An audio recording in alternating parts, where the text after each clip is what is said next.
मनुष्य विश्व का सर्वश्रेष्ठ प्राणी है। लाखों योनियों में भटकने के बाद प्राप्त हुए इस मानव तन को पाकर के इसका सम्मान करना चाहिए। मनुष्य को न्याय व अन्याय का अंतर जान करके सदैव नीति और न्याय के पक्ष पर ही चलना चाहिए। यदि मनुष्य में मानवता का जरा सा भी अभिमान हो तो उसे ये व्रत ले लेना चाहिए कि चाहे अभाव भरा जीवन ही क्यों न व्यतीत करना पड़े, अनीत व अन्याय से न तो हम धन अर्जित करेंगे और न ही ऐसे धन का उपयोग करेंगे। प्यारे सज्जनों, भगवान जब भी देते हैं तो भक्त को चारों हाथों से लुटाते हैं, और जब भगवान भक्तों की परीक्षा लेते हैं तो फिर उसे दीनहीन, गरीब अथवा भिक्षुक बना करके छोड़ते हैं। संत कहते हैं, तुम किसी को कुछ न भी दे सको तो भी चलेगा, पर किसी का अपमान हो ऐसा व्यवहार कभी नहीं करना चाहिए, न ही किसी का दिल दुखाएं। किसी का दिल दुखे ऐसी घटना होने से पहले ही व्यक्ति को बहुत ही सावधानी बरतनी चाहिए। जब तक बुद्धि सात्विकता से सराबोर नहीं होगी तब तक मन साधना में नहीं लगेगा।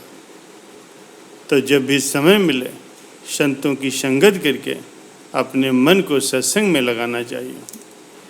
प्यारे सज्जनों, ये कथा आरंभ होती है सुखदेव जी और राजा परीक्षित के संवाद से।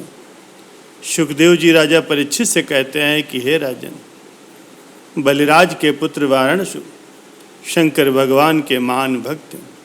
समस्त सृष्टि में उनके समान कोई शिव भक्त नहीं था और न है, और न ही शायद भविष्य में कभी ऐसा होगा।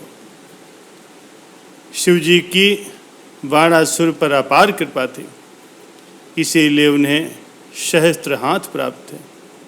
बाणासुर अपने सहस्त्र हाथों से अलग अलग वादन यंत्र बजाया करते थे।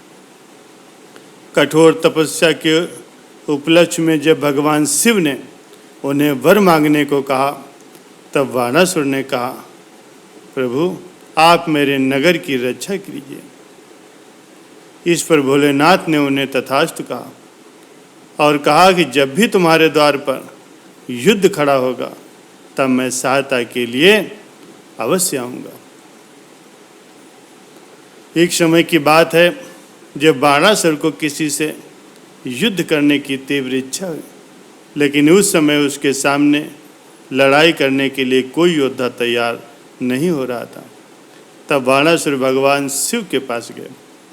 उन्होंने कहा, प्रभु इस वक्त ब्रह्मांड में मुझसे लड़ सके ऐसा कोई योद्धा नहीं, इसलिए आप मुझसे युद्ध कीजिए या फिर किसी ऐसे महारथी को भेजिए जो मुझसे संग्राम करने की चुनौती स्वीकार करे। बाणासुर की ऐसी विचित्र बात को सुनकर के महादेव अत्यंत ही क्रोधित हुए और बोले, हे दुष्ट, जब तुम्हारी ध्वजा टूटेगी तब तुम्हें पता चलेगा कि किस प्रचंड योद्धा से तुम्हारा सामना हुआ।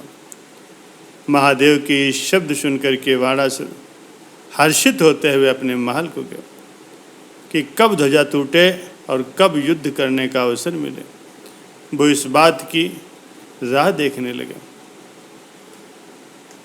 प्यारे सज्जनों, बाणासुर की एक पुत्री थी जिसका नाम उषा था। उसे ओखा के नाम से भी पहचाना जाता था। वो एक रात को स्वप्न देख रही होती है। स्वप्न में वो अनिरुद्ध को देखती है जिससे उसका विवाह हो रहा होता है। सुबह उठने पर वो चौंक जाती है, चूँकि उसने वास्तव में कभी भी अनिरुद्ध को नहीं देखा था। स्वप्न वाली घटना की बात उषा अपनी प्रिय सहेली चित्रलेखा से कहती। उषा की सहेली चित्रलेखा चित्र बनाने में बहुत ही पारंगत थी। उषा के वर्णन के अनुसार वो एक हूबहू चित्र तैयार करती है और उषा को दिखाती है। उषा तुरंत ही उस मनमोहक चित्र को देख करके बोल पड़ती है कि स्वप्न में मेरा जिससे विवाह हो रहा था वो यही युवक है। अब उषा की उत्सुकता बढ़ जाती है।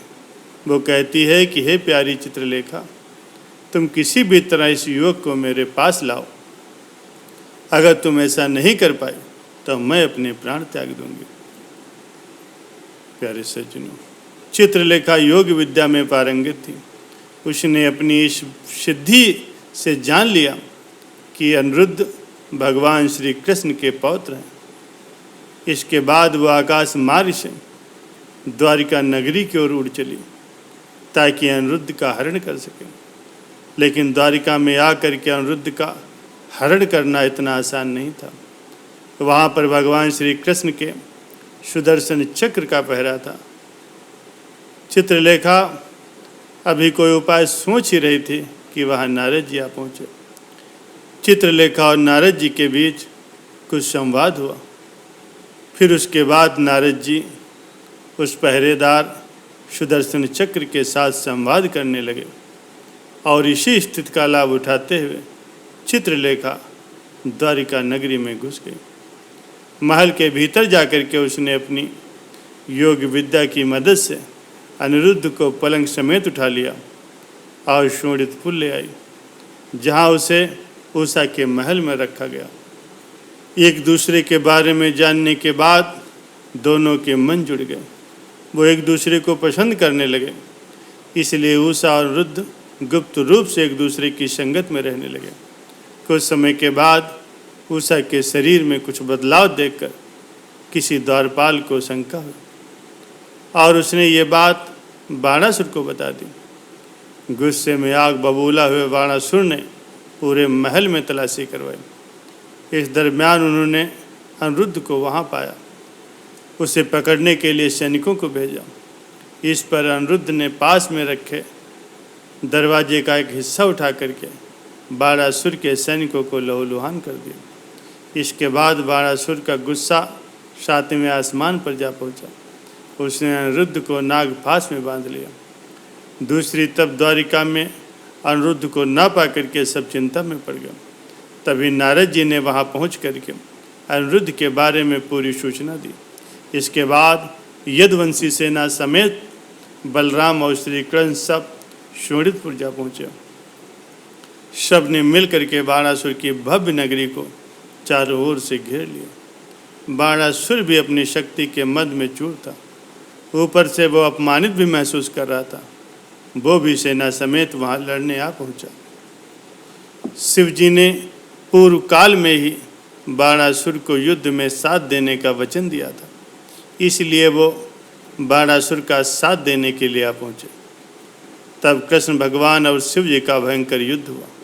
इस युद्ध में कई राजाओं ने भी बाणासुर की तरफ से श्री कृष्ण के साथ भीषण युद्ध किया और अंत में बाणासुर और कृष्ण भगवान का भी भयंकर युद्ध हुआ, जिसमें कृष्ण भगवान ने सुदर्शन चक्र से बाणासुर के कई हाथ काट दिए। तब बाणासुर का पराभव देख करके महादेव भगवान कृष्ण के पास आए और कहने लगे, प्रभु ये बाणासुर मेरा प्रिय भक्त है और देवी पार्वती ने उसे अपना पुत्र माना है, इसलिए वो मुझे अत्यंत प्रिय है। मैंने इसे अभयदान भी दिया है, इसलिए आप उस पर कृपा करो।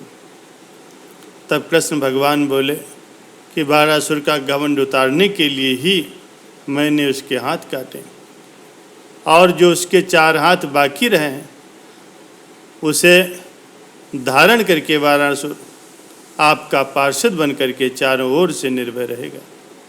इसके बाद बाणासुर कृष्ण भगवान के समीप आकर के नमन करता है।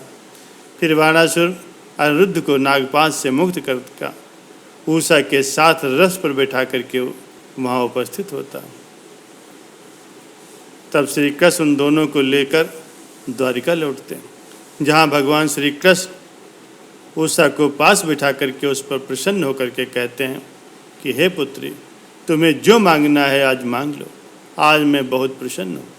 इस पर उषा भगवान श्री कृष्ण से प्रार्थना करती है कि हे प्रभु, मेरे पिता को एक पुत्र दो जिससे उनका वंश आगे बढ़ सके। इस बात पर भगवान श्री कृष्ण ने उसे तथास्तु कहा। इस तरह बाणासुर को एक पुत्र हुआ जिसका नाम गयासुर रखा गया। प्यारे सज्जनों, गयासुर एक नगरी भी है जहाँ सभी देवता विद्यमान रहते हैं। आज भी गया में श्राद्ध तर्पण करने से पितृमुक्ति होती है। यही गया नगर बाणासुर का पुत्र कहा गया। तो इस तरह भगवान श्री कृष्ण ने सबकी लाज रखी और सबका बेड़ा पार किया। प्यारे सज्जनों, इस पावन कथा को सुनने पर भक्तों का कल्याण होता है और ईश्वर की कृपा प्राप्त होती है, सारे कष्ट दूर होते हैं। आज का सत्संग आपको कैसा लगा कमेंट करके अवश्य बताइए। सत्संग सुनने के लिए आप सभी का बहुत बहुत धन्यवाद।